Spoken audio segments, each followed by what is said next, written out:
Hola, mi nombre es Barbosa Corrales Rosa Lucía. Soy estudiante de Medicina Humana de la Universidad Señor de Zipán y hoy les voy a hablar acerca de la apreciación general y la toma de signos vitales. Bien, empezaremos hablando acerca de la apreciación general. Es un acto que realiza el médico para identificar la normalidad y los signos de enfermedad presentes en un paciente. Sirve para tener una idea sobre el grado de la severidad de la enfermedad. Dentro de la apreciación crítica, lo que se va a valorar es el estado general, el estado de conciencia, atención y orientación, estado de nutrición e hidratación, vestido e higiene, actitud, postura y marcha. Estado de conciencia. Es el estado de percepción del paciente de sí mismo, del ambiente y de la capacidad de reacción a un estímulo. Para su evaluación debemos tener en cuenta dos aspectos: el nivel de conciencia, que va a depender del sistema activador reticular ascendente, y aquí se encuentran el estado de vigilia, el somnoliento, el estupor y el coma. En el estado vigil, el paciente se va a encontrar despierto. En el estado somnoliento es una tendencia al sueño, pero se despierta ante estímulos sonoros o ruidosos. En el estupor, el paciente va a despertar brevemente ante estímulos nociceptivos. Finalmente, en el estado de coma, el paciente no se va a despertar para nada. Respecto al contenido de la conciencia, este va a depender de la corteza cerebral.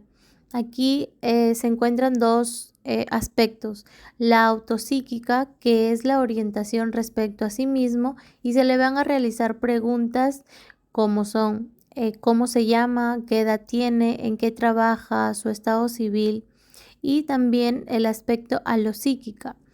Esta es una orientación respecto a las demás personas. Por ejemplo, ¿quién es tal persona?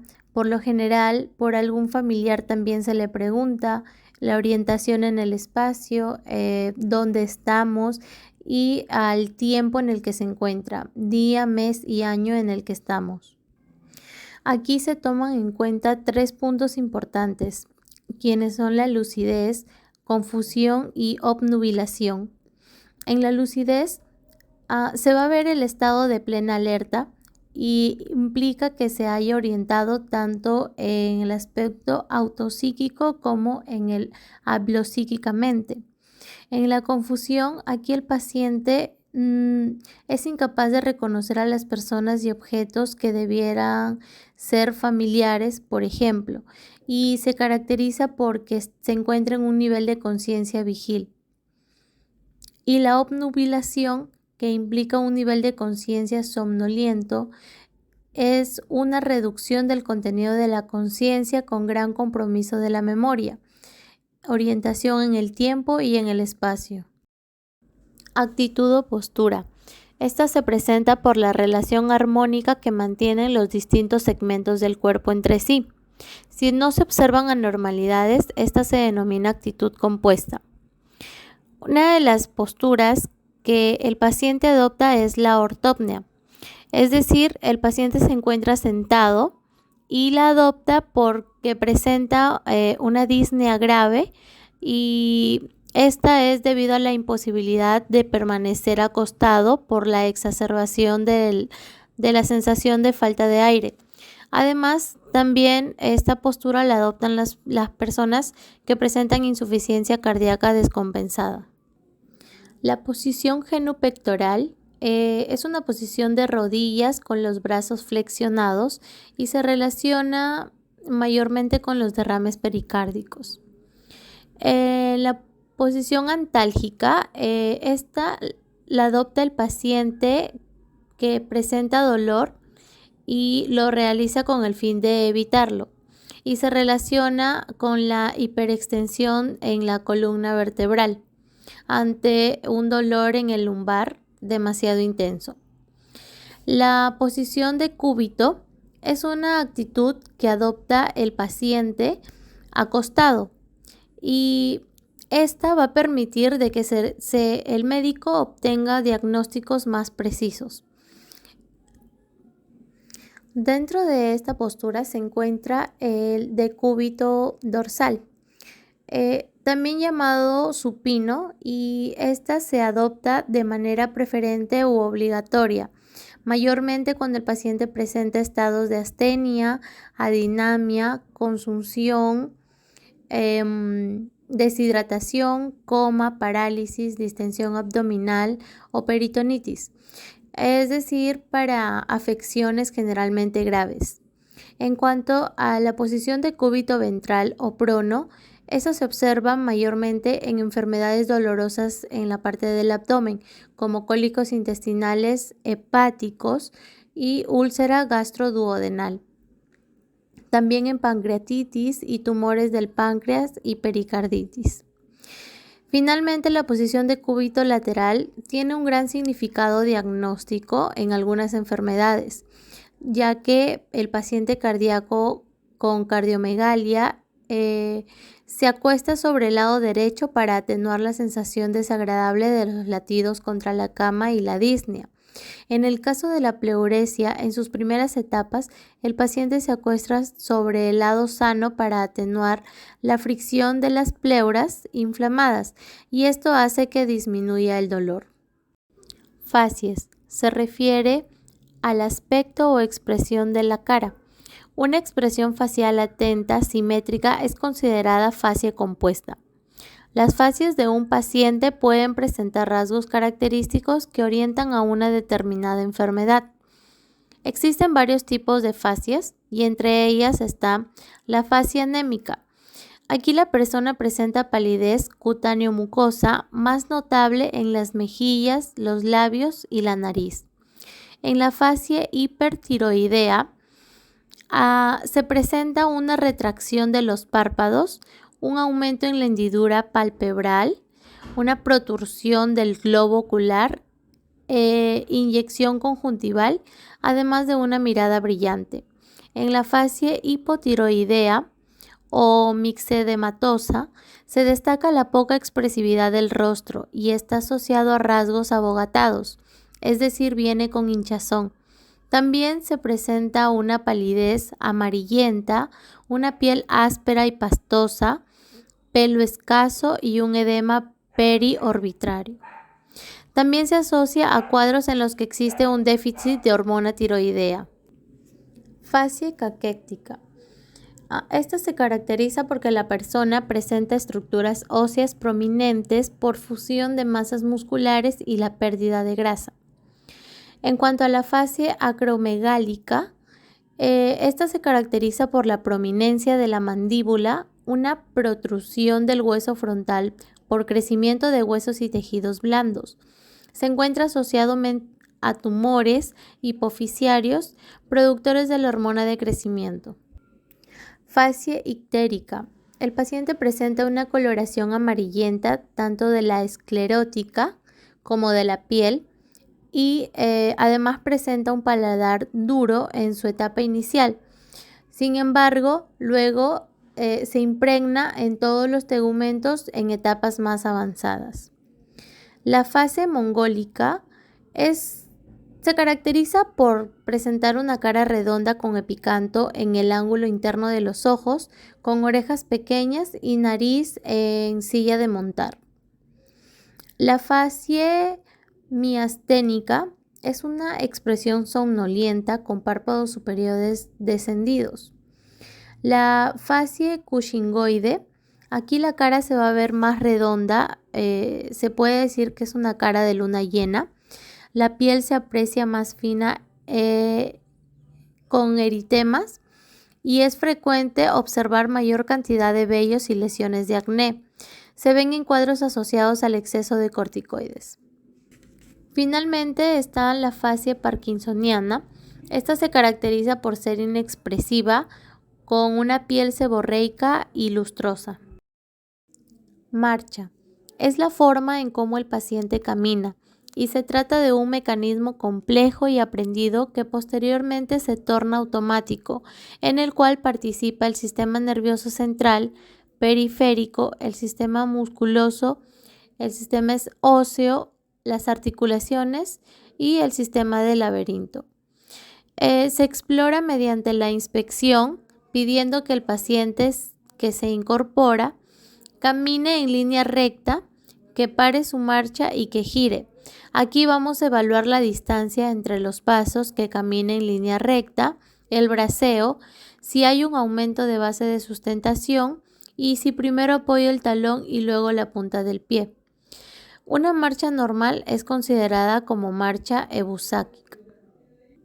Existen ciertos trastornos que provocan anomalías en la marcha y que ayudan a desarrollar un mejor diagnóstico. Entre ellas están la marcha hemipléjica. Esta se caracteriza porque el enfermo va avanzando la extremidad inferior del lado pléjico, haciendo un semicírculo y arrastrando el borde externo y la punta del pie. La marcha equina, aquí el paciente, debido a una imposibilidad de efectuar una flexión dorsal del pie, debe levantar más la pierna de modo de no arrastrar el pie y luego se va a apoyar primero en la punta y luego en la planta. La marcha espástica en forma de tijeras, aquí las piernas están juntas y rígidas por espasticidad. Para avanzar, la persona va a efectuar movimientos alternantes con sus caderas y luego logra dar pasos cortos. La marcha del parkinsoniano. Esta es lenta, con pasos cortos y presenta una tendencia a caerse hacia adelante cuando camina, además de incrementar la velocidad de los pasos durante el andar, que se llama festinación. También presenta un balanceo de los brazos y se va a encontrar disminuido o ausente. Finalmente está la marcha atáxica. Esta es temblorosa y presenta un incremento de la base de sustentación, ya que primero apoya el talón y luego los dedos de forma exagerada, produciendo un doble clap característico. La valoración completa del estado nutricional va a superar la simple evaluación de distribución del tejido adiposo. Esta implica la anamnesis alimentaria, la determinación de algunos marcadores de laboratorio y finalmente las mediciones antropométricas. Para ello se va a hacer uso del índice de masa corporal, ya que es una rápida y sencilla aproximación al estado nutricional del paciente, además de estar presente en toda historia clínica. Para calcular el índice de masa corporal se debe realizar la siguiente fórmula. Índice de masa corporal es igual a peso sobre talla al cuadrado. Ahí pueden observar una tabla en cuanto a los valores del índice de masa corporal y sus respectivas interpretaciones. Cuando el valor es de 18,5 a 25, se dice que la persona se encuentra en un peso normal. Sin embargo, cuando es menor de 18,5, la persona se encuentra en bajo peso. Cuando es mayor de 25, la persona se encuentra en un sobrepeso. Y cuando es mayor a 30, estamos hablando de un grado de obesidad. En cuanto a la pérdida de peso, esta no viene a ser la consecuencia de realizar las famosas dietas alimentarias o la instauración de actividad física constante, ya que hay muchas personas que llegan a consulta con pérdidas de peso bastante notables y se recomienda ser analizada para descartar alguna morbilidad o investigarse a ver si es que están relacionadas con algunas patologías. En pantalla pueden ver algunas de las principales causas que producen la pérdida de peso. Están las patologías endocrinas, como son el hipertiroidismo o una diabetes descompensada. También están las enfermedades infecciosas, que pueden ser una sepsis, una infección por VIH o TBC. Las enfermedades oncológicas como la tuberculosis sólidas, leucemias o linfomas. Las malabsortivas, que puede ser la diarrea, la insuficiencia pancreática y la enfermedad célica. Enfermedades nutricionales, que es la falta de aporte de alimentos que brinden vitaminas y proteínas a la persona. Enfermedades renales que están relacionadas a las pérdidas de proteínas y vómitos, y finalmente a enfermedades psiquiátricas que pueden ser la anorexia o cuadros psicóticos o también la bulimia. Estado de hidratación. Las alteraciones del estado de hidratación generalmente traducen perturbaciones significativas del medio interno y del equilibrio hidroelectrolítico.